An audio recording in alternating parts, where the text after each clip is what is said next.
Buenas tardes. Vamos a continuar con la sesión de la tarde.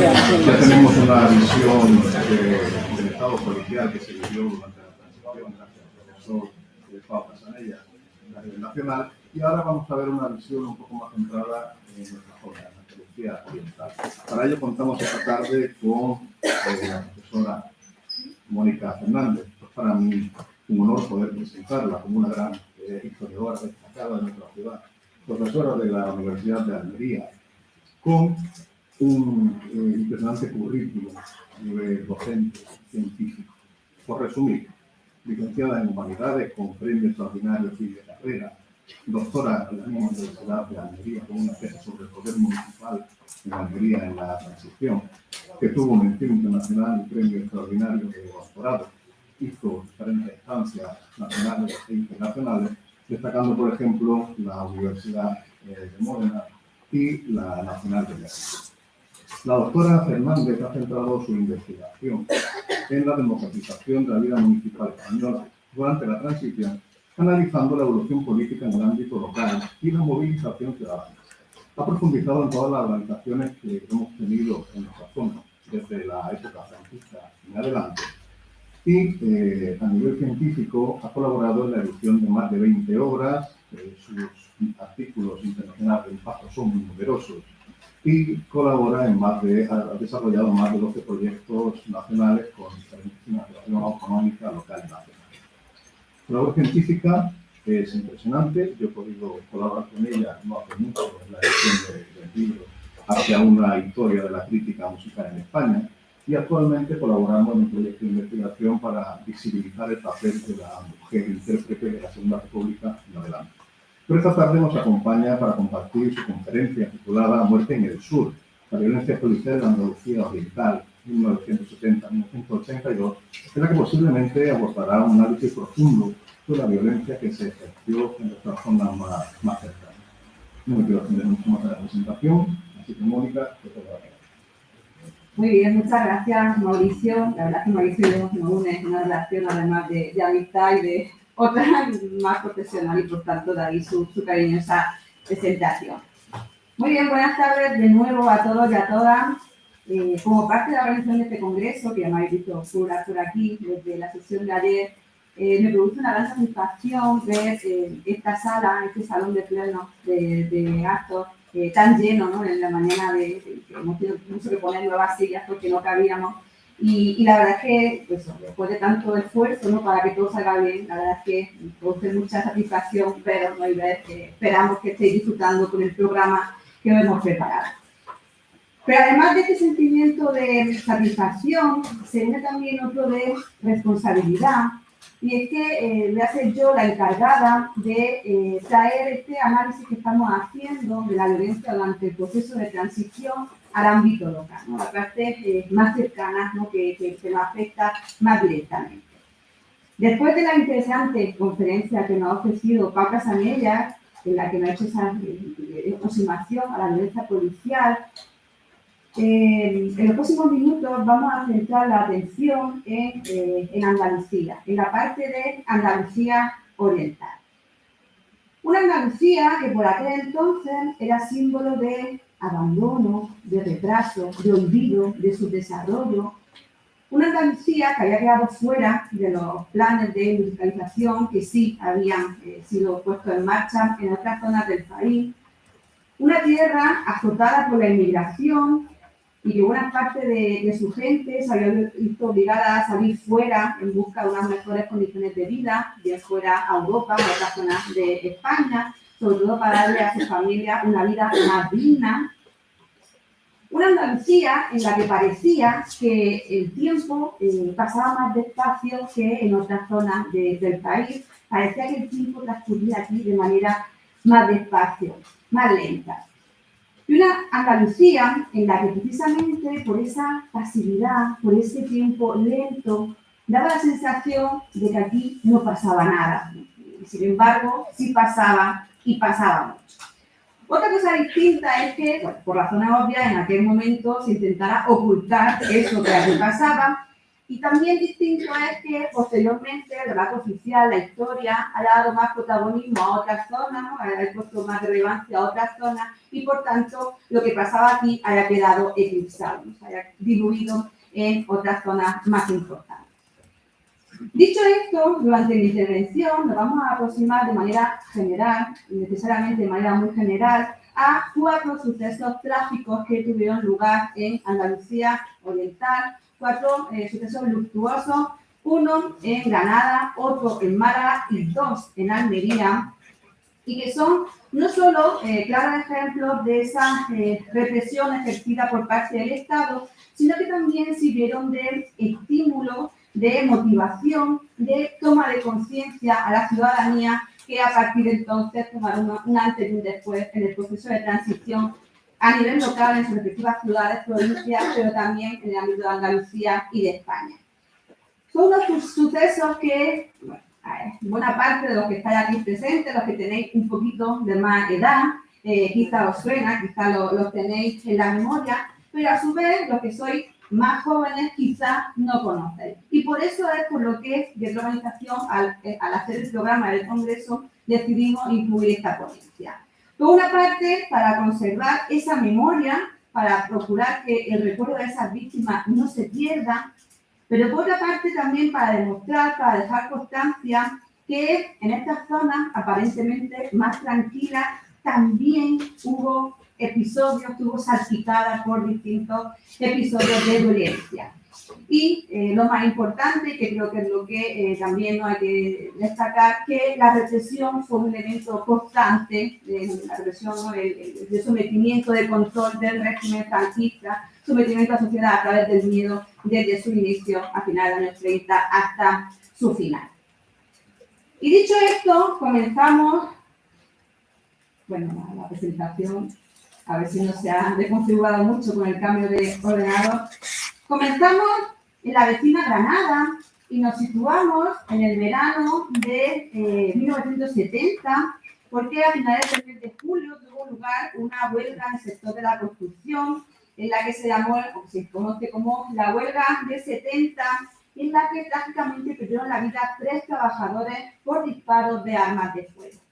Antonio Cristóbal Ibáñez Encina, que era marmolista natural de Granada y tenía 43 años, Manuel Sánchez Mesa, que era de Armilla y tenía 27 años, y Antonio Huerta Remigio, de 21 años y vecinos de Maracay. Sus muertes, sin duda, fueron claves en el proceso de transición en Granada, aunque, como ustedes nos estamos remontando al año 70, ¿no? Lo que es el inicio de la década. Y para ponernos en contexto, en situación, tenemos que señalar que Granada comenzó esa década de los años 70 con un significativo aumento de la movilización social. Y a las protestas que estaba habiendo en la universidad, que cada vez estaba más politizada, se les fueron uniendo los conflictos laborales. En este sentido, era especialmente pésima la situación de los trabajadores de la construcción, del sector de la construcción, que sufrían numerosos abusos, irregularidades de sobreexplotación por parte, ¿no?, de quienes les empleaban, con unos sueldos escasísimos, unas precarias condiciones de vida y una situación que en buena parte de los 12.000 albañiles que por aquel entonces había, trabajadores vinculados a la construcción, tenían condiciones de vida muy precarias, cercanas a la marginación. En este marco fue esencial la labor que se fue desarrollando por parte de los líderes del Partido Comunista y de comisiones obreras que se fueron infiltrando en el sindicato vertical en la clandestinidad, y a ellos también se sumó la labor de la OAC, la Hermandad Obrera de Acción Católica, y de los llamados curas rojos o curas obreros. Ellos fueron concienciando a estos trabajadores y a partir de la primavera de los años 70 se fueron celebrando asambleas en iglesias, ¿no? Aquí es importante el papel de la iglesia, con el objetivo de marcar las bases de las reivindicaciones de la demostración de un nuevo convenio colectivo que favoreciera, ¿no?, que realmente mejorase esas condiciones de los trabajadores. Entre otras reivindicaciones de que se quería tratar ese nuevo convenio, se pedía terminar con las diferencias salariales entre distintas categorías, la reducción de la jornada del trabajo a 45 horas semanales, un jornal de 300 pesetas diarias para los peones, la eliminación de la hora extra y los destacos, que esto además luego también hemos criticado porque producía mucho paro, reducción de la eventualidad, de los despidos, la concesión de pluses y el disfrute y el abono de las merecidas vacaciones. Tras una serie de asambleas, finalmente se decidió convocar una jornada de huelga, que es la que están viendo en la fotografía, para el día 21 de julio del 70. La idea consistía en, primero, hacer una concentración, ¿no?, en frente del edificio de los sindicatos y después ir en marcha una manifestación por el camino de ronda de la capital granadina.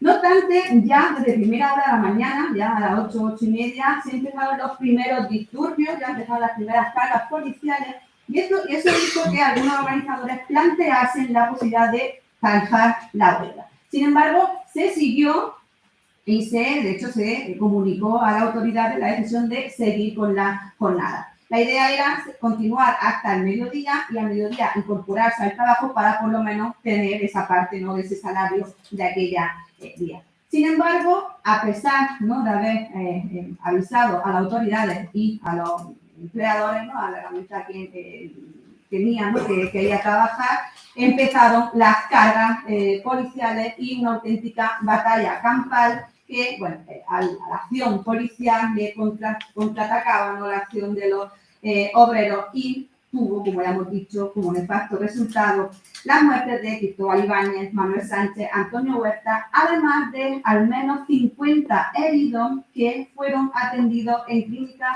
o consultas particulares por el miedo de significarse, ¿no?, por de demostrar que han estado en esa huelga, y además, ¿no?, en los días posteriores hubo más de 120 detenidos. Otra batalla surgió entonces de aquellas huelgas, ¿no?, de la construcción, y fue en la prensa. En este caso fue en el papel, que, como sabemos, tuvo la prensa un papel fundamental durante ese proceso de democratización, pero en este caso va a ser a la inversa, va a ser lo que hoy diríamos de desinformación. Ideal, ¿no?, que hoy en día, por aquel entonces, y vino, ¿no?, también a Almería, pero se fundó en Granada, ¿no?, y era el periódico local de referencia, informó sobre el choque en esta noticia de aquí abajo, que pongo de manera más detallada. En esa nota del gobierno de Civil se decía: esta mañana, sin esperar la reanudación de las conversaciones para la liberación del convenio colectivo sindical de ramo de la construcción, que fueron interrumpidas ayer, se produjeron varios incidentes en distintas calles de Granada, que culminaron con la actuación de un grupo numeroso de manifestantes que requirió la presencia de la fuerza pública en la calle. A la aparición de la misma, fue esta atacada por los manifestantes, quienes volcaron un autobús de la Policía Armada y 3 vehículos más, así como otros varios de particulares, utilizando como proyectiles ladrillos, piedras y otros materiales, a la vez que se escuchaban algunas detonaciones cuyo origen se investiga. La agresión a la fuerza pública produjo que el policía Manuel Torres resultase gravísimamente herido. De importancia el capitán Francisco Cabreros y 35 policías más con diversas lesiones. Ante la gravedad de la situación, que fue desproporcionada numéricamente la reiteración de los ataques, hubo necesidad de repeler la agresión por la fuerza. Y aquí es cuando anuncia la muerte de las 3 personas. Vemos, por tanto, que esa prensa local se limitó a publicar, también la que estamos todavía en el año 70, la versión oficial del gobierno civil, y en ella, ¿no?, lo he leído porque se antepone la justificación de por qué los policías tuvieron que actuar así, más que darle importancia, ¿no?, a las 3 muertes causadas. Más agresivos fueron, además, otros periódicos como el Ya, que era el órgano también, ¿no?, representante de la Iglesia, o Pueblo, en este caso del Sindicato Vertical. Y en este último se decía que, en principio, y con la suficiente información que tenemos todavía adelante, parecen culpables, en primer lugar, ciertos sacerdotes que incitaron a los obreros a la violencia, proporcionándoles incluso medios con que atacar a la fuerza pública. Evidentemente, esto trajo un conflicto directo, ¿no?, con los sectores de la Iglesia más progresistas, ¿no?, que veían que realmente estaban atacando, estaban acusando de haber sido ellos los incitadores de aquella batalla campal. Pero evidentemente estamos hablando de la prensa española, local y española. también estos incidentes de Granada tuvieron eco en la prensa internacional y, por ejemplo, el diario Guardian informó de la protesta laboral. El Le Monde señaló que después de los tiroteos de Granada, la policía española detuvo a dirigentes obreros. O sea, aquí sí destacó que la policía hizo detenciones. Y el Herald Tribune International señaló que los obreros de la construcción granadinos decidieron ir a la huelga por la muerte de 3 obreros. Por tanto, desde la prensa internacional sí se destacó esa importancia o ese hecho, ¿no?, de que hubiesen resultado obreros muertos. Pero la protesta no se limitó solo a Granada. Tuvimos, por ejemplo, una manifestación por las calles de Vallecas y fueron muchos, ¿no?, los sectores, los obreros que se solidarizaron con la muerte producida en la ciudad granadina. Eso provocó que en Granada, una movilización cada vez mayor, el régimen respondiera como solía hacerlo habitualmente y que era intensificando la represión. Obviamente, en este sentido, uno de los principales objetivos del régimen era el Francisco Portillo, Paco Portillo, que había sido migrante a Francia y había regresado en los años 60 para organizar el Partido Comunista en la clandestinidad. Por tanto, era uno, como digo, de los principales objetivos de la policía.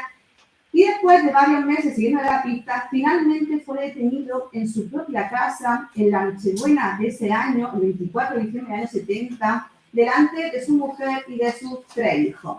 Y que, bueno, se lo llevaban esposados, como digo, delante de él. Este es Paco Portillo y traigo un testimonio que está recogido, ¿no?, en el libro de las transiciones en Granada. Bueno, la verdad es que es largo y lo podéis leer, ¿no? La verdad es que es bastante duro, ¿no?, el testimonio, pero bueno, si no llega a la vista a los de detrás, bueno, aquella noche me dieron 3 palizas, me tenían en el sótano y me subían arriba, preguntaban, querían saber nombres y yo negaba. Ellos habían cogido de mi casa el organigrama del partido en Granada, que se había dejado olvidado Manuel Benítez Rufo. Él era el coordinador en Andalucía, a nivel andaluz. Estaban todos los nombres, pero los supuestos, vergajazos y más vergajazos, se trataba de desvelarlos. Seguían golpeando cuando ya me caía prácticamente desmayado. Entonces me bajaban y me dejaban caer en una celda, pero volvían al rato y otra vez arriba. Ya no sé cómo podía aguantar, pero seguía negando y negando. Cada vez se enfurecían más. Eran 2 los torturadores. Uno de ellos, en un ataque de rabia, cogió uno de mis zapatos y empezó a darme con todas sus fuerzas taconazos en la cabeza. Volví a desmayarme y otra vez, como si fuera un trapo, me bajaron al sótano. Y otra vez arriba, y lo mismo, vergajazos, puñetazos, insultos.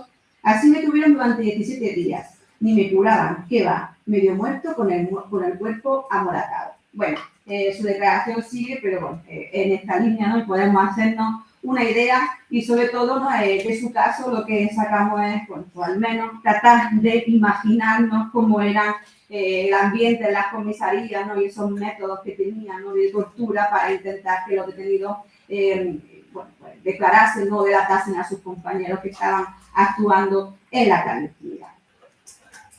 En paralelo se fueron haciendo diligencias, ¿no?, para el esclarecimiento de los hechos. Y lo curioso aquí es que fueron juzgados de acuerdo con la justicia militar algunos de esos trabajadores que fueron detenidos porque se consideró que habían cometido un delito de agresión a la Fuerza Armada, ¿no?, de nuevo dándole la vuelta, ¿no?, a lo que había sucedido, y 3 de ellos fueron condenados a 7 meses de prisión. En cambio, en cuanto a lo que fue la actuación policial, ahí no hubo juicio y se solicitó el sobreseimiento, justificando para ello que los guardias dispararon repetidamente al aire y en la confusión que se produjo, algunos disparos alcanzaron a manifestantes. La prueba practicada no permite determinar quién o quiénes fueron los autores de los disparos. Además, se añadía que, y cito textualmente, con independencia de lo que antecede, debe hacerse constar que la responsabilidad que pudiera deducirse haber resultado identificados los autores de los delitos no podría serle exigida por concurrir en el hecho la circunstancia de responsabilidad, pues se deduce que los guardias actuaron en cumplimiento de su deber. Por tanto, por una parte, no se podía saber quiénes eran los que habían lanzado esas balas y por otra parte, en el caso de saberlo, realmente estaban cumpliendo con su deber y por tanto pues no podían o no tenían por qué ser sancionados. Bueno, esto es lo que acabo de leer, lo había puesto para que pudiesen echarle un vistazo.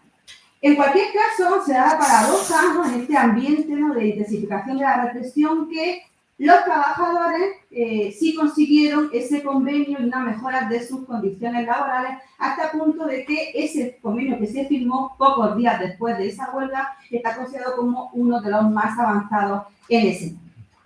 Y bueno, este es un monumento que la huelga de 70, estoy viendo, está en Granada y que recuerda los sucesos de aquel. Viajamos ahora a Málaga y además avanzamos del año 70 al año 77. En concreto nos vamos al 4 de diciembre del año 77, que además es una fecha clave para la transición en Andalucía y en el proceso de autonomía. Ese día, el 4 de diciembre del año 77, Manuel José García Caparrós, un joven de 18 años, realmente le faltaban poquitos días para los 19, que trabajaba en una fábrica de cerveza y militaba en comisiones obreras, murió víctima de un disparo efectuado por la policía armada mientras participaba en una manifestación, una gran manifestación, a favor de la autonomía andaluza. Y tanto es así que su muerte, la muerte de María José García Caparrós, es el símbolo de la lucha del pueblo andaluz por su autonomía y además es símbolo de la represión ejercida por el Estado sobre la población civil que se manifiesta de manera pacífica. De hecho, sus hermanas han donado su DNI, ¿no?, y aquí los que son más jóvenes pues veis cómo eran los DNI antes, ¿no?, antes. Y su DNI está expuesto, ¿no?, una exposición de la autonomía precisamente como uno de esos símbolos, ¿no?, como recuerdo a Manuel José. Además, ha sido distinguido como hijo predilecto de Málaga y de la provincia de Málaga y también de Andalucía en el año 2013. Y este reconocimiento, además, en un momento en el que hasta entonces no se reconocía a personas que habían fallecido, solo a personas vivas. Por tanto, también abrió esta posibilidad. Pero vamos a ponernos en situación. Hemos dicho que pasamos al año 67, apenas han transcurrido 7 años desde los sucesos de Granada, pero sin embargo la situación en España sí había cambiado muchísimo. Primero y principal porque Franco había muerto en noviembre de 75, después del primer gobierno de la monarquía de Carlos Navarro. En el año 76 fue nombrado presidente Adolfo Suárez y así se inició su proyecto de reforma política que culminó con la celebración de las elecciones generales del año 77, en la que ya Adolfo Suárez volvió a ser elegido presidente ya con el respaldo de las urnas.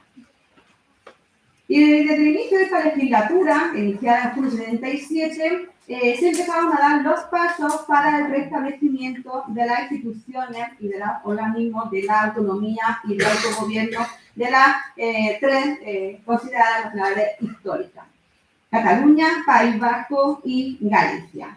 Esta autonomía que la habían conseguido durante la Segunda República y obviamente durante el franquismo la habían perdido. Pero para Andalucía ese reconocimiento de la autonomía, de autogobierno de esas comunidades realmente significaba un acto de discriminación. Porque también en Andalucía se había conseguido aprobar un proyecto, ¿no?, de estatuto a la autonomía antes de la guerra civil, pero precisamente, ¿no?, el estallido de la guerra había hecho que no pudiese haberse puesto en marcha. Por eso se convocó una manifestación para ese día, fatídico día del 4 de diciembre del 77, para reclamar que Andalucía pudiese alcanzar su autonomía en el mismo grado, al mismo nivel que las otras nacionalidades históricas. Y esa convocatoria tuvo una respuesta masiva por parte de la ciudadanía, con un ambiente familiar efectivo en las principales ciudades de la región hoy autónoma. Se calcula que en total salieron a la calle entre 2 millones y 2 millones y medio de personas solicitando esa autonomía. Almería, que fue el lugar donde menos gente salió a la calle, si bien hay que decir también que ese día llovía a mares, ya sabemos que cuando en Almería llueve nos quedamos en casa, pero además, ¿no? Se incluyen otros factores, pero en el caso de Málaga Capital se estima, ¿no? La cifra oficial lo estima en 200.000 personas, otros lo suben hasta el millón.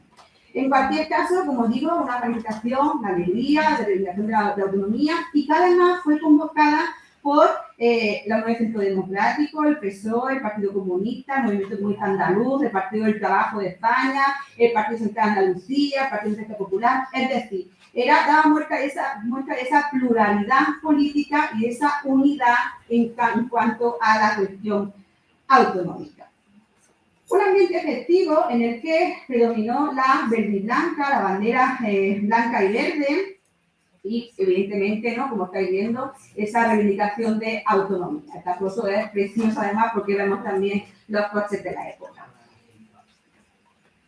Y precisamente será la verde y blanca, la bandera andaluza, el motivo que hace que diese, ¿no? el lugar a esa crispación o intensificarse un poquito la tensión.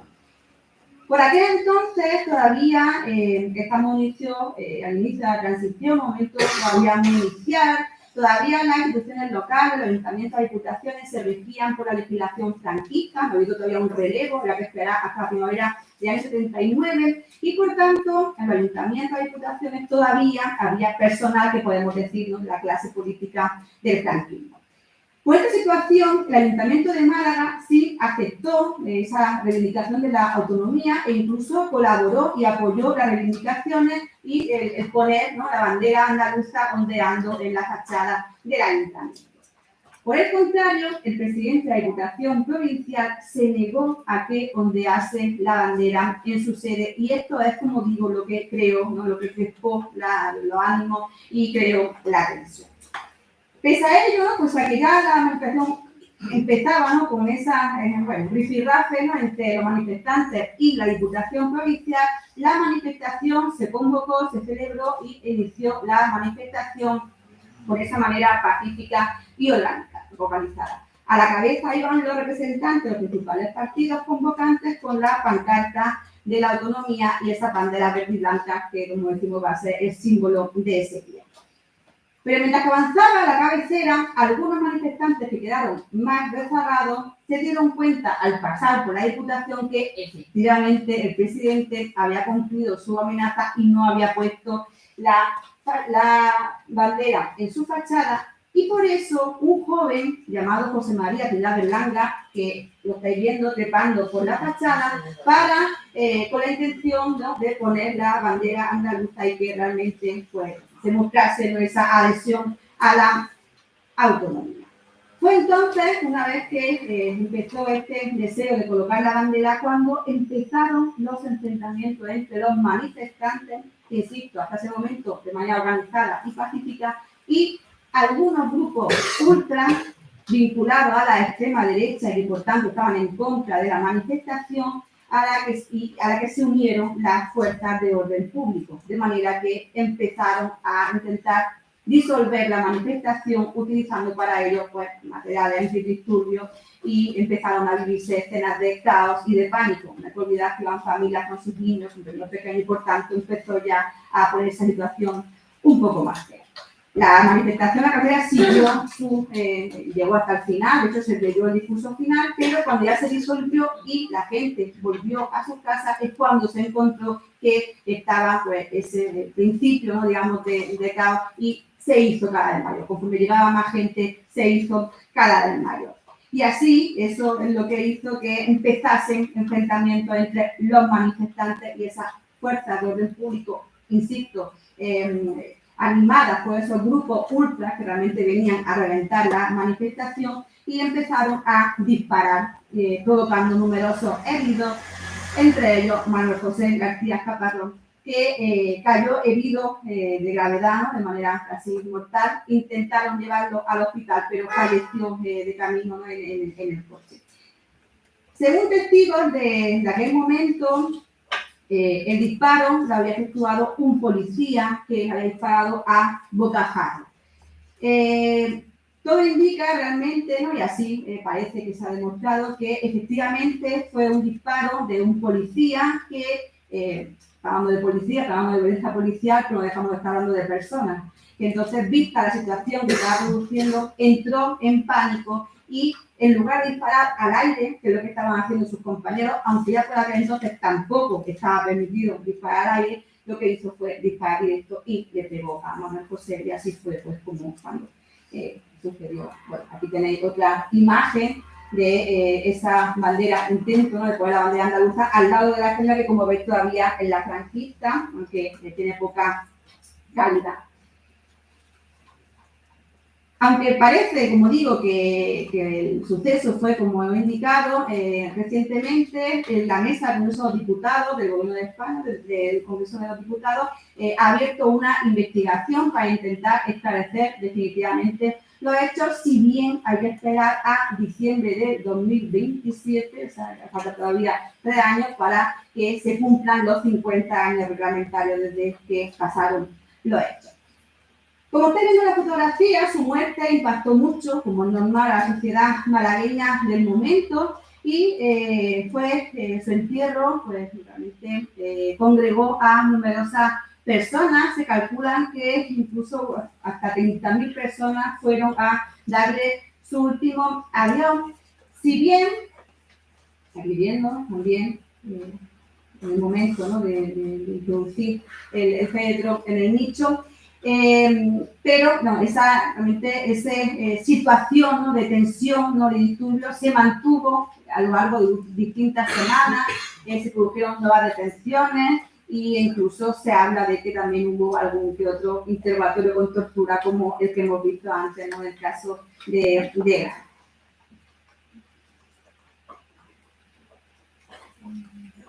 Y pintadas, ¿no?, que ahora también vamos a hablar de una famosa pintada en el que directamente se acusaba a la policía, ¿no?, una policía fascista, y por eso utilizaba métodos fascistas, pese a, como digo, estábamos ya en diciembre del 77 y por tanto teníamos un Congreso, unas Cortes y un gobierno ya elegido según la voluntad popular. Evidentemente, como digo, estamos ya en una época distinta, y el papel de la prensa ya pueden encontrar diferencias respecto a lo que veríamos en el caso de Granada. Aquí, por ejemplo, el Diario Sur, el diario local de Málaga, como veis, ese 4 de diciembre, en su número 4 de diciembre, animaba, invitaba a la gente, le recordaba que a las 12 era la manifestación y que, por tanto, que saliesen a la calle. Pero especialmente interesante es este libro, Morir Andalucía, que se publicó apenas unos meses después, en el año 78, y que estaba firmado por el llamado Equipo 4 de diciembre, que realmente ese equipo eran 5 periodistas malagueños. Y ellos, en los días de la semana, ¿no?, después de los sucesos, intentaron recopilar distintos testimonios, y este libro es un reflejo pues, bastante acertado o interesante, ¿no?, de primera mano de lo que se vivió en esos días, y sobre todo en aquel fatídico día. Dejamos Málaga y ya sí nos venimos a Almería, donde aquí hay que lamentar 2 fatídicos sucesos que ocurrieron entre sí con casi 5 años de diferencia, pero además en momentos muy distintos desde el punto de vista político, ¿no?, la situación política de España. En cualquier caso, los dos conmocionaron profundamente la sociedad almeriense y marcaron un antes y un después en lo que era la vida de esta, como decía antes, tranquila ciudad. El primero de ellos es la muerte en agosto de 1936 de Javier Verdejo, que fue abatido mortalmente por el disparo de un guardia civil mientras hacía una pinta. Javier Verdejo era un joven almeriense de 19 años que estudiaba primero de biología en la Universidad de Granada y además era delegado de curso. Era también militante de la Joven Guardia Roja, que era la juvenil del Partido del Trabajo de España, y en una formación esta en la que también militaban otros jóvenes que estudiaban, que salían a Granada a hacer su estudio universitario. Javier Verdejo, además, había sido miembro fundador de la Comisión Local en Granada de la Asociación Democrática de la Juventud, y como consecuencia de esta actividad, por supuesto clandestina, ya había sido detenido y fichado por la policía. Se da la circunstancia de que su padre, Guillermo Verdejo Vivas, había sido años antes alcalde de Almería y en ese momento era el presidente del Colegio de Farmacéuticos.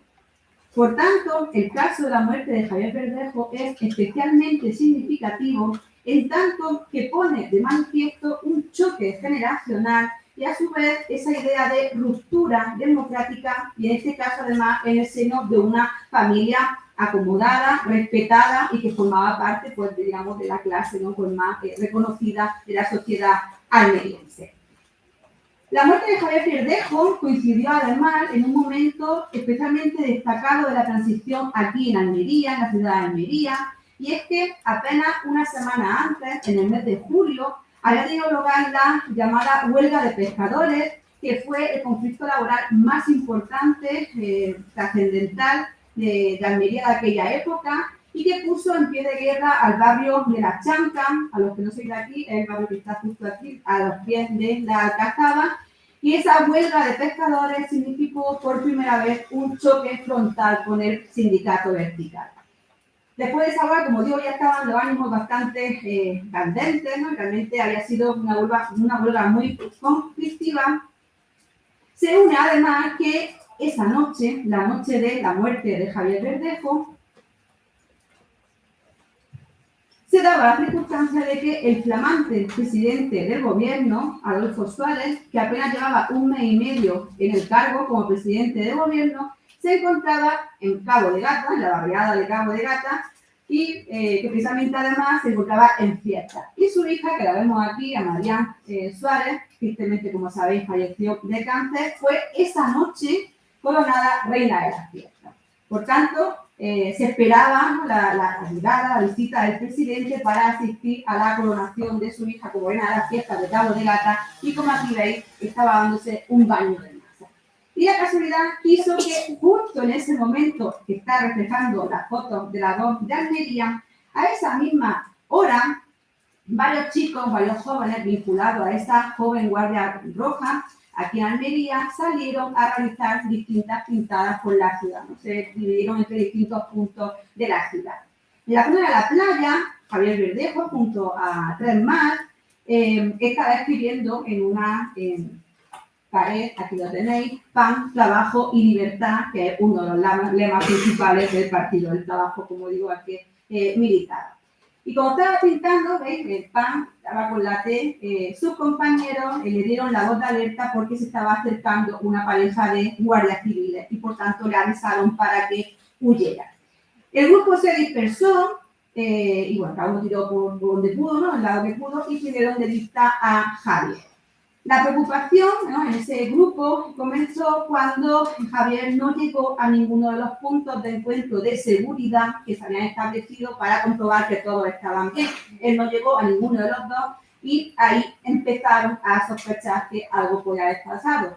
Pero bueno, también por la hora que era, la medianoche, bueno, a lo mejor se iba a su casa tranquilamente y ya está. El problema es que ya sí por la mañana llegó la noticia y se extendió rápidamente, la noticia de que Javier Verdejo había muerto en ese suceso. En este sentido, y según la nota de la Guardia Civil, sobre las 24 horas de ayer, día 13 de agosto, una pareja de Guardia Civil del puesto del Zapillo, Almería, que estaba de servicio, sorprendió a 4 individuos que al observar su presencia salieron corriendo. Ante esta actitud sospechosa, la pareja les persiguió y dio repetidas veces la voz de alto a la Guardia Civil. Durante la persecución, uno de los guardias civiles tropezó y el arma Z62 se disparó, causando la muerte de uno de los que huía, que resultó ser el joven de 19 años Francisco Javier Verdejo Lucas, soltero estudiante. Posteriormente se comprobó la existencia de unas pintadas en el punto en el que se inició la huida y en poder del fallecido, spray de idénticas características de los letreros. Por tanto, está una parte excusando esas caídas de Guardia Civil y por otra parte justificando que, si bien él sí tenía los sprays de esa pintada, que era una actividad evidentemente ilegal. Esa misma tarde, el 14 de agosto, como digo, esa mañana, ¿no?, fue cuando se fue, ¿no?, toda la noticia, ¿no?, por la ciudad, y esa misma tarde sin que hubiesen todavía transcurrido 24 horas, tuvo lugar el entierro de Javier Verde. La noticia fue portada por Almería, como estáis viendo, y esas letras que tampoco las podéis leer, os las leo porque son también bastante significativas. Una gran multitud despidió ayer los restos mortales del joven de 19 años Francisco Javier Verdejo Lucas, fallecido en la medianoche del viernes. El triste suceso aconteció al no obedecer la voz de alto, dada por las fuerzas del orden. 4 jóvenes que, al parecer, realizaban una pintada en la playa de San Miguel. Según las referencias oficiales, Javier Verdejo resultó muerto al caer uno de los guardias y disparársele accidentalmente el arma. Durante los actos fúnebres celebrados en la iglesia de San Pedro, también muy cerquita de aquí, para los que no sois de Almería, grupos de diversas ideologías alteraron el curso normal de la ceremonia y arrebataron el féretro a los familiares, marchando en dirección al cementerio entre gritos de repulsa por el suceso. En la foto de abajo a la izquierda puede verse el lugar donde cayó Javier Verdejo, con la mancha de sangre rodeada por un círculo. Más allá del tipo de información que acabo de leer, ¿no?, que realmente pues, va en línea con lo que hemos visto antes también en el caso de Granada, hay que destacar 2 aspectos. El primero, ¿no?, de esta portada. El primero, el hecho de destacar el lugar donde cayó, o supuestamente cayó mortalmente herido Javier. Según testigos oculares que posteriormente fueron al lugar de los hechos, las manchas de sangre no se encontraban realmente en la calle, sino dentro de una caseta de baño. Y esto es importante para la reconstrucción de los hechos. Si las manchas de sangre estuviesen fuera, como indica la fotografía de la portada, sí se sostiene la teoría, ¿no?, de que el impacto de la bala pues, fuese accidental. Sin embargo, el hecho de que esa mancha estuviese dentro de la caseta indicaría, por el contrario, que Javier quiso esconderse y, por tanto, fue disparado a conciencia. Esta es algo que nunca se ha llegado a realizar una investigación en profundidad. Yo lo dejo, ¿no?, al auditorio para que saque sus conclusiones. Y además, ¿no?, quienes intentaron realizar un análisis de esas muestras de sangre nunca tuvieron los resultados. Por tanto, ahí se queda la sorpresa. Por otra parte, como os decía, ¿no?, y también en relación con esta portada, la muerte de Javier Verdejo, la muerte del entierro, sirvió de estímulo, de motivación para los grupos de la oposición antifranquista que ya había en Almería, que todavía eran muy pequeños, se habían organizado poquito tiempo antes y realmente su organización era muy débil, pero con motivo de su entierro, como estáis viendo, decidieron dejarse, decidieron dejar atrás el miedo a posibles represalias y darse visibilidad. Y se calcula que ese día, y no olvidemos que estamos a mediados del mes de agosto en Almería, se reunieron 2.000 personas portando claveles, aquí veis el féretro, y brazaletes negros entre gritos que, según recogió la prensa, de Javier hermano, nosotros no te olvidamos, Javier amigo, el pueblo está contigo y el pueblo unido jamás será vencido. Después de la misa, como habéis visto, tomaron el féretro y lo llevaron a hombros hasta las inmediaciones del cementerio, con un recorrido de en torno a unos 4 kilómetros. Al llegar allí se encontraba la familia, que ya estaba protegida por la policía, y aunque los ánimos estaban alterados, realmente primó el sentido común y los manifestantes devolvieron el féretro a la familia para que pudiese darle una despedida en la intimidad. Y aprovecho este momento para hacer un paréntesis y decir que agradezco la presencia de José María Verdejo aquí esta tarde. Estos actos de repulsa que se iniciaron con estos entierros siguieron en los días siguientes con pues comunicados de repulsa por parte de distintas organizaciones políticas que, como digo, ya actuaban y que estuvieron liderados por Coordinación Democrática. Por supuesto, esos homenajes no se limitaron a Almería, ¿no?, como hemos visto también en el caso de Granada o de Málaga. Aquí veis, ¿no?, bandera roja, que era una expresión de bandera roja que dedicó el 9 de septiembre a la muerte de Verdejo, en este caso titulada como nuevo crimen de la monarquía. También fue portada en ese mes de boletín la Asociación de Juventud Catalana, esa asociación que él había creado en Granada. Y, por supuesto, fueron diversas las manifestaciones que hubo en la Universidad de Granada, ¿no?, en la que él estudiaba, y por sus compañeros de la joven Guardia Roja. Esos homenajes también incluyeron recitales de poesía, y me voy a permitir, aunque ya me ha sacado la notita, que os lea uno de los poemas más destacados. Salió ilusionado un día, salió aquella madrugada a escribir lo que quería y pensó que en la ciudad todo era muro, pizarra, pared de la libertad. Oh muros libres al viento, paredes para evitar la rabia o el descontento. Pero hasta un muro cualquiera sin libertad puede ser hoy lo que la muerte quiera. Alzó una mano y pintó una P, lo que seguía la muerte se lo impidió. Y no fue pan, ni trabajo, ni libertad, ni amnistía lo que la muerte le trajo. Que todavía en España no es la guadaña del trigo la que afila su guadaña, porque hay sombras que aún agitan, esas sombras que en las sombras más tristes las precipitan. Pintar con mano segura la libertad en la luz no es prisión oscura. Firmado Rafael Alberti. Todos los años, en la tarde, en torno a la fecha del 13-14 de agosto, se celebran unos actos de homenaje en la zona, ¿no?, en el barrio, ¿no?, donde tuvo lugar la muerte de Javier Verdejo. Evidentemente, su pintada fue eliminada rápidamente, pero sus compañeros luego realizaron, ¿no?, esta pintada para recordar que fue allí. Y en esta ocasión, esta fotografía, esta imagen fue tomada por Pilar Quirosa, hermana de nuestro director, y también la tengo como fuente, como testimonio, ¿no?, de aquella época. Y además, ¿no?, bueno, todo eso hoy está urbanizado y se da la circunstancia de que varios miembros de la organización de este congreso vivimos donde estaba la pintada. Por tanto, ese también es un lugar de la vida. Y termino rápidamente con el cuarto de los sucesos. El caso Almería, avanzamos en el tiempo, ¿no?, estábamos en el 76, ahora avanzamos a mayo del 81, que ocurre ya en otra década, ¿no?, y las cosas también, digamos, que han cambiado bastante en el país. De hecho, ya tenemos esta constitución. Pero hay una diferencia sustancial respecto a lo que hemos visto hasta este momento, ¿no?, aparte de que sea, ¿no?, ya en los años 80.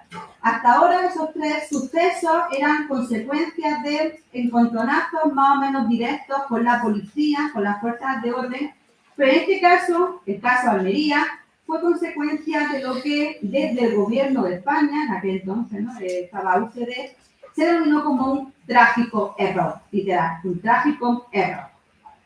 Un trágico y lamentable error que efectivamente puede haber quedado en eso, ¿no?, simplemente en un error de no haber sido por la cerrazón, por los aires de grandeza, por las ganas de ponerse una medalla, ¿no?, de ciertos personajes, y permitirme la expresión, que derivó ese error en maltrato, tortura y asesinato de Juan Mañas Morales, de la Pajarita, del bigote de la Pajarita, que era de 24 años y originario de Pechina; Luis Montero García, de 33 años, natural de Salamanca; y Luis Colomier, de 29 años, nacido en Santander. Su caso, el caso Almería, es uno de los episodios más trágicos, más negros, más vergonzosos de la transición a la democracia en España, y en él confluyen de una u otra manera esas actitudes represivas del Estado de las que estamos hablando, a la que se le une la actividad de ETA, que hablábamos de ETA, y además marcado también todavía por el fantasma del 23F, del intento de golpe de Estado del 23 de febrero, que había tenido lugar apenas 2 meses y medio antes. Por tanto, realmente la situación no era de un cóctel, ¿no?, de distintos tipos de violencia. Vamos a ponernos en situación. En ese momento, estamos en mayo de 81, principio de mayo de 81, todavía estaba retumbando ese ruido de sables por el malestar de los militares, y se sucedieron varios atentados. 2 de ellos, que los veis aquí en portada, disculpa que se me ha enganchado el cable en el saco. Dos de ellos estuvieron atribuidos a los Dracos a principios del mes y otro, que será, ¿no?, el clave de este suceso, ocurrió el 7 de mayo en Madrid, a manos de la banda terrorista ETA, de la que ya hemos hablado mucho esta mañana, y fue en contra del teniente general Joaquín Valenzuela, que en aquel momento era el jefe de la casa militar del rey Juan Carlos. Dos terroristas siguieron al coche donde iba el teniente coronel y cuando se paró en un semáforo colocaron encima del coche una mochila cargada de explosivos, de un artefacto que explotó pocos segundos después. Aunque el general, ¿no?, digamos, el que era el objeto del atentado, no murió, sí fallecieron las 3 personas que lo acompañaban en el coche y además una veintena de viandantes, de personas que estaban en la calle en esos momentos, también resultaron heridas. Inmediatamente se lanzó, ¿no?, se activó una orden de búsqueda y captura de ese comando de ETA. La casualidad, o mejor dicho, la mala suerte, hizo que justamente ese día Juan Mañas iniciase su viaje de Santander, donde trabajaba, a Almería, porque iba a asistir a la comunión de su hermano pequeño. Y además animó a sus 2 amigos para que lo acompañaran y así también, pues de paso, pues conocían a Almería. Pero como digo, la mala suerte hizo que en el viaje se le estropease el coche y por eso primero cogieron un tren y luego en Puerto Llano alquilaron un coche. Como tenían prisa, ¿no?, porque se estaba haciendo tarde y tenían que llegar a la comunión del hermano, el dueño de la empresa que le alquiló el coche empezó a sospechar de las prisas que tenían los 3 jóvenes y comunicó la sospecha a la Guardia Civil por si acaso eran esos terroristas, ¿no?, que la tele estaban diciendo que estaban buscando. Ellos, ajenos a esta situación, siguieron su camino, llegaron a Pechina y al día siguiente fueron a visitar Roquetas de Mar. Y estando allí en Roquetas, fueron detenidos a punta de pistola. Algo, pues, hasta ese momento fueron identificados con ese comando de ETA. Lo malo, el problema es que al día siguiente sus cuerpos fueron encontrados calcinados en la carretera de Jerez. Según la versión oficial, y leo, el pasado día 8 fueron vistos y denunciados en la provincia de Ciudad Real 3 individuos que infundieron sospechas por su parecido con los terroristas que intervinieron en uno de los últimos atentados en Madrid, cuyas fotografías habían sido difundidas por la prensa. Los sospechosos alquilaron un Ford Fiesta matrícula Ciudad Real con los verdes por el que partían en dirección desconocida. Alertada a la comandancia de la Guardia Civil y de Tráfico, fue localizado a las 21:30 horas de ayer el citado vehículo en la provincia de Almería, en un lugar próximo a Roquetas de Mar, donde fueron detenidos los 3 ocupantes del citado vehículo, en cuyo interior se encontraron 2 pistolas. Esas las oportunas comprobaciones, se descartó la posibilidad de que se tratase de los terroristas buscados. No obstante, ante las confusas y contradictorias declaraciones, y como quiera que uno de ellos carecía totalmente de documentación, había serias dudas sobre la autenticidad de la que portaban los otros y además se le habían ocupado armas. Y al haber manifestado que habían pasado la noche en celda, sin precisar sitio, se decidió el traslado a dicha zona, a Gerda, con objeto de continuar con las averiguaciones. La conducción, y esto, imaginadlo por favor, ¿no?, imaginad lo que nos van a relatar, la conducción se efectuó con el vehículo de la Guardia Civil en cabeza, seguido de Ford Fiesta, que estaba conducido por un guardia civil acompañado de otro número, y los 3 detenidos en la parte posterior del vehículo, marchando a continuación otro coche de la Guardia Civil. Por tanto, una procesión de 3 coches, de la Guardia Civil, el famoso Ford Fiesta, y otro coche de la Guardia Civil. A la altura del kilómetro 8 de la carretera, los detenidos avanzaron sobre los guardias, produciéndose un forcejeo y quedándose el vehículo sin control, del que se arrojaron los guardias civiles. Ante tal situación, los ocupantes de uno de los coches de escolta hicieron fuego sobre el Ford Fiesta, que se salió de la carretera cayendo por un terraplén e incendiándose irremediablemente, resultando muertos los 3 detenidos. Espero, ¿no?, que hayáis seguido, ¿no?, en la sucesión, ¿no?, de lo que es la escena que nos ha relatado. Este comunicado, bueno, que estaba aquí, lo he traído para que lo leyeseis también, aunque ya lo he hecho yo. Este comunicado, que es fácilmente, ¿no?, de entender que es otra maniobra de manipulación informativa, fue publicado tal cual en los dos diarios locales, ¿no?, que entonces existían, el La Almería y el Ideal. Pero hay una diferencia importante en el tratamiento del suceso en las portadas de ambos. La Voz de Almería informa de que ya habían sido identificados esos cuerpos, ¿no?, de los jóvenes calcinados, pero el Ideal señala directamente que esos 3 jóvenes no eran terroristas, ¿no? Una idea también está esa información, esa manera también de crear polémica que nos puede resultar conocido o recordarnos a otras situaciones. Y el Ideal señalaba que no eran terroristas porque efectivamente no eran terroristas. Según la reconstrucción de los hechos, ¿no?, hecha posteriormente, al ser detenidos, los 3 fueron interrogados y al no reconocer, porque no lo eran, su pertenencia a ETA, y por cierto, tampoco es verdad que llevasen armas, no llevaban armas, no le encontraron armas, los 3 fueron torturados hasta la muerte. Es decir, cuando fueron introducidos en el dichoso, en el famoso Ford Fiesta, ya estaban muertos. Y para deshacerse de los cuerpos y para borrar lo que eran las pruebas, los guardias civiles idearon ese plan con el cual con el propósito de quemar, ¿no?, las pruebas y que desaparecieran. Sin embargo, las autopsias esas posteriormente desvelaron que había heridas de bala directamente al corazón, ¿no?, y bueno, otra serie de elementos que no vamos a decirnos porque realmente pues, son de mal gusto y no hacen falta. Pero en cualquier caso, ¿no?, la situación de la herida, ¿no?, y de los propios cuerpos era totalmente incompatible con esa versión oficial. Evidentemente, el caso también provocó una auténtica conmoción, un revuelo social, con entierros multitudinarios, en el Pechida, el de Juan Maña en Pechina, también sus 2 compañeros tuvieron también entierros muy multitudinarios en sus lugares de natales. La madre de Juan Maña, María Morales, realmente falleció hace pocos meses, el año pasado, y estuvo luchando hasta el final para que la muerte de su hijo y de sus amigos fuese declarada como terrorismo del Estado. También luchó mucho el abogado de la acusación particular, Darío Fernández, que pidió que los autores del crimen fuesen procesados por triple asesinato. Sin embargo, los responsables, con el teniente coronel Castillo Quero, que lo estáis viendo a la cabeza, realmente fueron al final condenados por homicidio.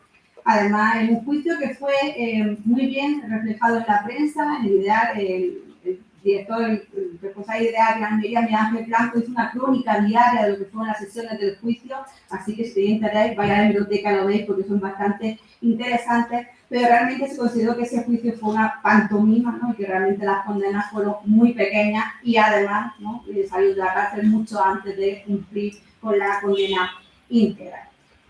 La acusación, ¿no?, intento, ¿no?, de demostrar que han sido asesinatos por parte de Darío Fernández le costó numerosas amenazas a lo largo de los años, durante mucho tiempo, pero también hubo lugar a alguna que otra sorpresa. Por ejemplo, le llegó un anónimo, supuestamente de una de esas personas, esos guardias civiles que estaban presentes en el momento en el que sucedieron los hechos, y reconocía que efectivamente los hechos fueron como indicaba el abogado.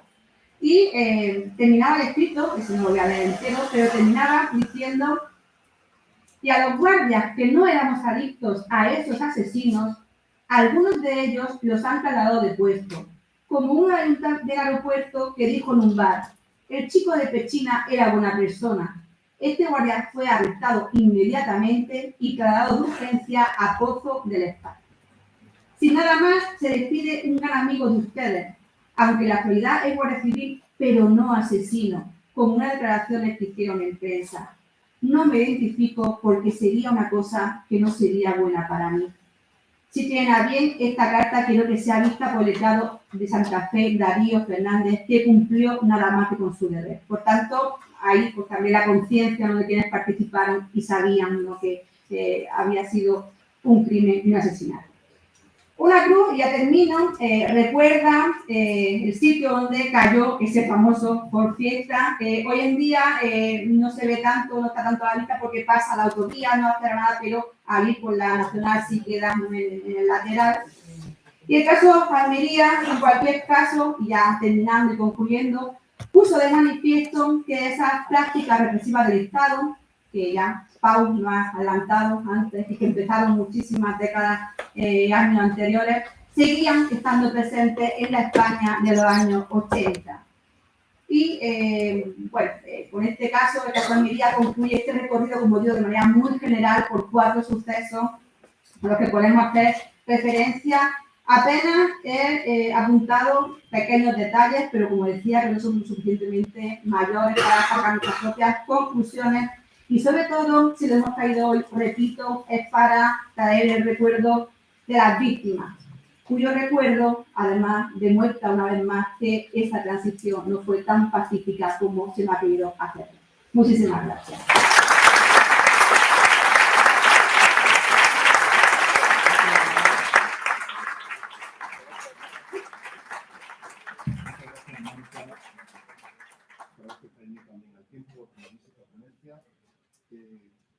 Ha sido para mí personalmente muy emocionante ver las fotos de Málaga, del Parque de Málaga. Yo soy malagueño de nacimiento. Mi abuelo paterno tenía el carnet número 1 de socialista, militante número 1. Y yo estuve ahí.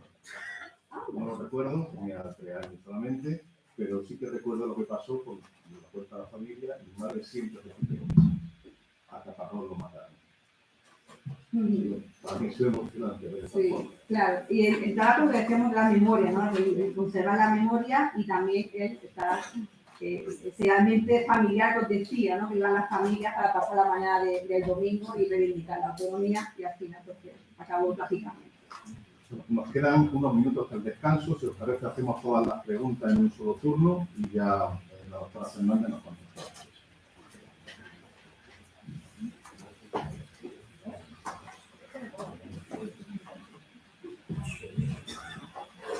Buenas tardes.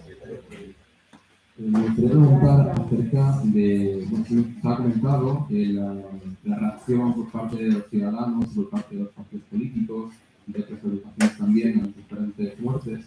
Y me gustaría saber si, sobre todo el caso de Javier Verdejo, que es el que más se podría prestar a esta situación, si hubo un intento de monopolización de estas víctimas, para intentar hacerlas víctimas del partido, o si realmente hubo un poco más de empatía, un poco más de respeto en eso. Por ejemplo, Verdejo fue casi instrumentalizado por parte del Partido del Trabajo.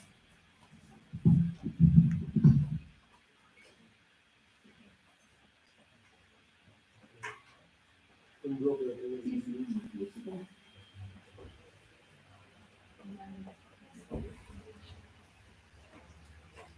¿Hay alguna pregunta más?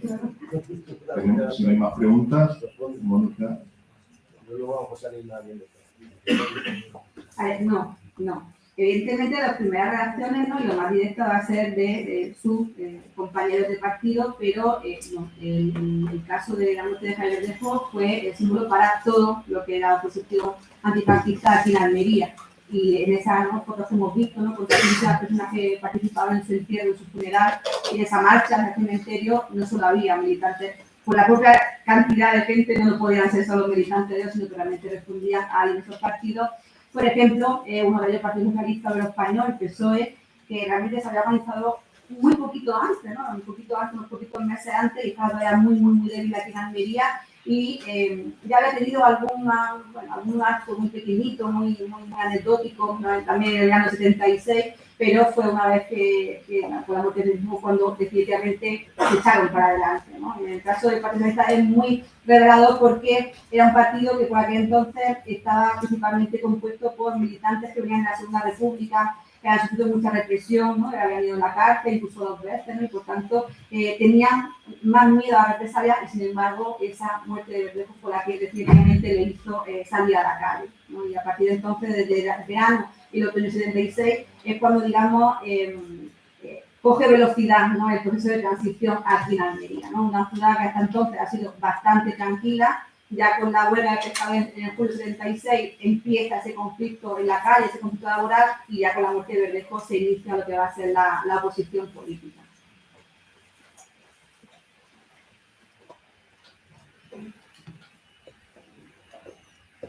¿Alguna otra pregunta?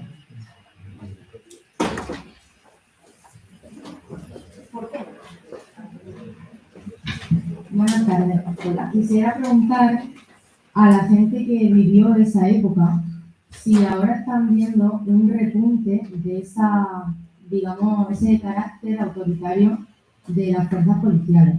Porque, como bien sabemos, esa ideología está ganando fuerza ahora y no sé si, obviamente no creo que se llegue al punto de esa injusticia que se vivieron, pero me gustaría preguntarle a ellos cómo vivieron esa época y qué supuso para ellos esas noticias, cómo reaccionaron, si les dio rabia o si les dio miedo o cómo ven el cambio que hay ahora. Quisiera más bien dar espacio a la interpretación, ¿no? A los comentarios. La verdad es que me parece una pregunta interesantísima. Evidentemente yo no te la puedo contestar porque no existía por aquel entonces, ¿no? Tampoco había ninguna idea de que yo estuviese aquí en el mundo. Sí es verdad que, aunque ahora se pueda, esto ya lo como yo como opinión mía personal, es verdad que ahora se puede estar crispada, ¿no?, la sociedad, la política, ¿no?, que realmente tenemos lo que tenemos, pero no olvidemos que ahora sí tenemos un Estado de Derecho, ¿no?, y tenemos el marco ese de la ley. En aquel entonces tenemos una dictadura, ¿no? Por tanto, la diferencia de esa situación de partida es muy distinta, ¿no? Por tanto, hay que partir de ahí. Y respecto a lo demás, por lo que sois mayores, ¿lo recordáis? ¿Le queréis contestar? Venga, ¿quién se acuerda que...? Mientras se lo piensan los mayores, y yo no me considero todavía en ese grupo, porque toda parte yo sí existía y tengo una parte de memoria, pero como muy joven. Pero yo sí quería comentar algo al hilo de lo que ha planteado mi compañera en la conferencia, una pregunta que se ha hecho, ¿no? Estamos hablando del proceso de transición, de paso de dictadura a democracia, donde yo creo que hay que distinguir, de alguna manera yo creo que también se ha estado viendo como eso junto a otros anteriores. Una cosa es que se cambien, ¿no?, digamos, las instituciones y se pasen instituciones dictatoriales democráticas, que yo soy de los convencidos que se hicieron, y otra cosa es que todo se democratice de la noche a la mañana, después de 4 décadas de dictadura, ¿no? Y entonces, en esta ponencia, como en otras que se estaban viendo en estos días, pues se ve perfectamente cómo hay instituciones implicadas, como son las fuerzas de seguridad del Estado, la judicatura, ¿no?, que, bueno, por poner otro ejemplo, que tiene relación con los casos que no se transforman de la noche a la mañana. El ejército no se transforma de la noche a la mañana.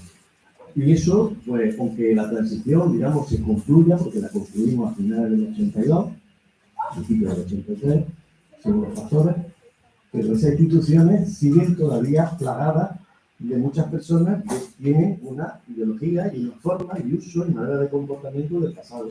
No pueden desaparecer de la noche a la mañana porque no hubo una revolución, ni siquiera hubo un proceso construista, hubo una reforma, con todo lo bueno, pero también con todo lo malo que ellos puedan implicar. Y entonces, cuando estamos viendo la forma de actuar la policía, pues evidentemente se fue dosificando. Cuando se cometió el atentado de Atocha en enero de 1977, el asalto de un despacho de abogados a la vista, los asesinos estaban confiados en que la policía le iba a seguir amparando. Vean la película 7 días de enero de Bardem, donde se ve reflejado ese ambiente. Cuando se produce el crimen, en el caso de Almería, hace poco tiempo, muy pocas semanas que se ha producido el intento de golpe de Estado. Y eso, claro, ahora quizás no sepamos valorarlo, pero había un componente de miedo a que eso, de nuevo, porque no era la primera vez en la historia, pudiera interrumpir el proceso democratizado. La historia de España, en los siglos XIX y XX, como sabemos todos, se sucedía de golpes, llamados pronunciamientos del siglo XIX de golpe de Estado en el XX. Y se temió, porque además no fue el primer intento, ni iba a ser el último, no olvidemos que hemos conocido el 27 de octubre de 1982, de revertir el proceso democratizador. Y eso ocurría en 1981. Yo estaba estudiando ese día un examen que tenía al día siguiente, la carrera, y por la noche empezaron diciendo que eran 3 terroristas muertos. Después que eran 3 delincuentes comunes. Y en el juicio, los abogados de una conocida familia almeriense, insinuaron flagrantemente que los fallecidos eran homosexuales. Hoy esto pasaría seguramente como una cosa absurda, ¿verdad? Pero en aquel momento era una forma de echarle algún tipo de sospecha a los que habían sido asesinados una sola vez, ¿no? Digo esto porque tengamos en cuenta que una cosa es los procesos de cambio institucionales, que fueron, desde luego, y otra cosa es que los procesos de cambio en las instituciones, en las propias sociedades, son más lentos. Y se necesitan más tiempo para que vayan solidificándose, ¿no? Y yo creo que aquí se han puesto ejemplos muy significativos de eso. Bueno, voy a extenderme. Sí, solo una cosita en la recomendación. Igual que esta mañana citábamos la película Operación Ogro, haciendo referencia a la Operación Ogro contra Carrero Blanco, también os recomiendo que veáis la película del caso Almería, que se grabó en el 84, por tanto, muy también reciente los hechos.